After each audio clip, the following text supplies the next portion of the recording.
Hi YouTube, well this is just basically my new update. I got a mealworm breeding rack. So basically what I did is I had 3 planks of white wood from Home Depot and I cut them up and built this rack. And it's 4 high and 5 across. And I just have this 2-inch thing so that the tubs don't slide off or anything. So yeah. And I just have 6-quart Sterilite tubs in here, 2 boxes, and I just leave the lids open and it works fine. So yeah.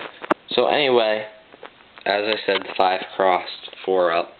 I have a little bit of another update. I got a strainer, which I'll show you more about later, and then I'm just going to show you what I did right here. So I'm doing a numbering system now, so I got these mealworms at the same time, so basically they're group 1 and group 1 beetles, and this is their offspring right here. I checked it. They have baby mealworms in there, small ones. They're not quite feeding size. Well, they're like that small, not even, and like they're that thin, and I'm not even touching my fingers. They're like, yeah, they're like that thin. So they're really tiny, and they're just going to be growing. And I have a little mealworm sign, a little beetle sign, and then I decided to start up a group 2 out of my feeder mealworms, because they have been having pupae, and I've just been finding them like crazy in here lately. And like, here's one right now. It's insane. And then, oh, there's another. Here's one. Don't know if there's any more though. So yeah, so here's another. There's 2 pupae. And that's a mealworm shedding. So I just put that in my group 2 pupae. I have a little picture of a pupae there. Mealworm pupae. Don't know if there's any others. I don't know, I couldn't find them for a while. Like, if you search, sometimes they're in here and you just can't find them. But sometimes, like those, you can just see them at the surface. Or you just know where they are because of the sheddings. Usually that's a good indicator. Sometimes. As I said, sometimes.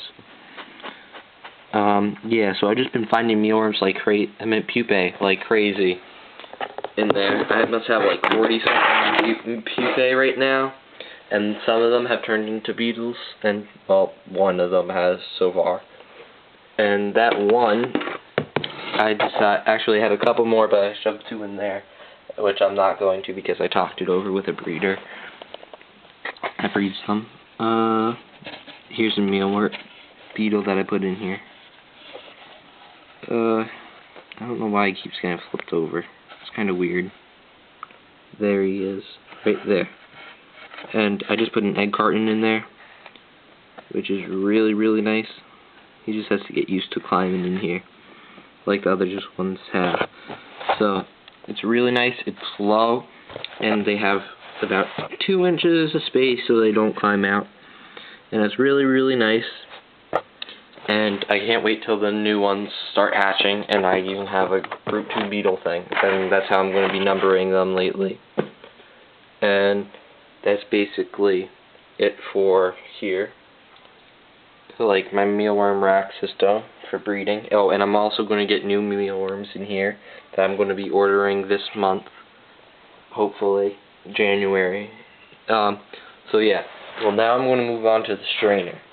Now this strainer helps separate the brand, the bedding, and the mealworms or the beetles themselves. Which this is mostly going to be used for the beetles. So anyway, I'm going to show you what the example with mealworms. A small example. It's kind of hard with one hand, so it's going to be a little bit rough. So I've just placed it on there. If I had two hands, I would just place it on there, but do this quicker. And what you do is you kind of pour some of these. I'm going to do this fairly quick, so what I'm going to do is I'm going to pour it on to the strainer, and then I'm going to grab the strainer and shake it really quickly. Oh crap, that went on the floor. Oh well. So you shake it really quickly so the mealworms can't have a chance to go through the wire. And now it just separated all the wheat stuff from the bottom, as you can see. And the small mealworms, they're trying to escape right now because I slowed down a little bit. Here, I'm just going to have to put down the camera. You watch the colorful mealworms on the floor, if you can. Just popping mealworms back into the tank. So yeah, and if you look, because I did that really quickly, even some of the sheds went through, and there's no mealworms in here. I did that quick enough, but as you can see, I poured a couple on the floor, which are not very good. Which I'll just try to shove back in there, because it's all dirty anyway. There. That's like some sort of wire thing, which I'll just throw out later, if you can see that. That was weird. It's on my floor, probably like some tag to some old shirt or something. So, yeah. And then you just basically get the wheat bran back in. And, well, I just did that because I didn't want to. But it separates the baby. This would basically separate the baby mealworms from the beetles, because when they're in this stage, they're so small that they could fit right through it with the wheat bran. So, yeah, I'll vacuum that up later. And that's just basically how you use the strainer method.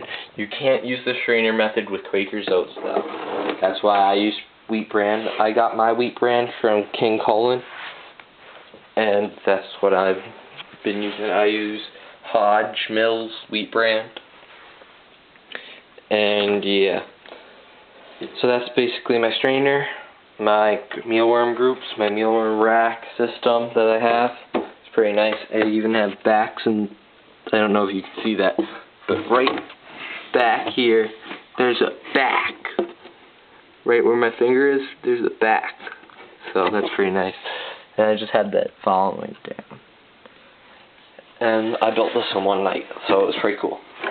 And then there's just my leopard gecko Rex. He hasn't been eating very much. Don't know why. I think that's a normal thing for leopard geckos to go through phases like that.